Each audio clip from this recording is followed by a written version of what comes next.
ശരീരത്തിനൊട്ടാകെ വേദന, എല്ലാ ബ്ലഡ് ടെസ്റ്റുകളും നോർമൽ. ഒരു മാനസിക രോഗമായിട്ട് നമ്മളതിനെ കണക്കാക്കുന്നു. ഇതിനെല്ലാം കാരണം ഫൈബ്രോമയാൾജിയ എന്നുള്ള ഒരു അസുഖമാണെന്ന് നമ്മൾ ലാസ്റ്റ് വീഡിയോയിൽ ഡിസ്കസ് ചെയ്തു. അതെങ്ങനെ സംഭവിച്ചു എന്നുള്ള കാരണങ്ങളും നമ്മൾ ലാസ്റ്റ് വീഡിയോയിൽ ഡിസ്കസ് ചെയ്തിട്ടുണ്ടായിരുന്നു.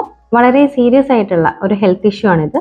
പലപ്പോഴും ഈ കണ്ടീഷൻ മൂലം ഉണ്ടാകുന്ന തെറ്റിദ്ധാരണകൾ കൊണ്ട് കുടുംബങ്ങൾ വരെ തകരുവാൻ കാരണമായേക്കാം. ഒരു 20-25 വയസ്സിന്റെ ഇടയിലാണ് ഇത് കൂടുതലായിട്ട് കാണുന്നത്.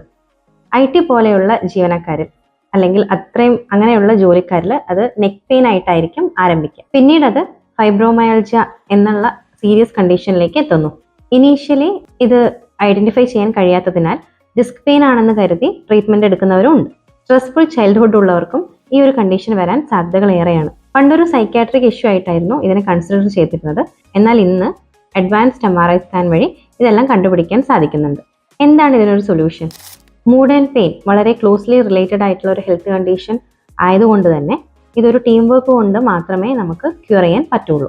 മെഡിസിൻസ്, സൈക്കോതെറാപ്പി ട്രീറ്റ്മെന്റ്, അതേപോലെ ഫിസിയോതെറാപ്പി, ഇതെല്ലാം കമ്പൈൻ ചെയ്തിട്ടുള്ള ഒരു മെത്തേഡ് വഴിയാണ് നമുക്കൊരു പരിധി വരെ ഫൈബ്രോമയാൾജിയ ക്യൂർ ചെയ്യാൻ സാധിക്കും. ഒരിക്കലും ഒരു ഡോക്ടർ കൺസൾട്ടേഷൻ ഇല്ലാതെ ഫൈബ്രോമയാൾജിക്കുള്ള ഒരു സൊല്യൂഷൻ പോസിബിൾ അല്ല. സോ അസഹ്യമായ വേദന അനുഭവിക്കുന്ന നിങ്ങളുടെ സുഹൃത്തുക്കൾക്കും അതുപോലെ ഫാമിലി മെമ്പേഴ്സിനും ഈ വീഡിയോ ഷെയർ ചെയ്യുക.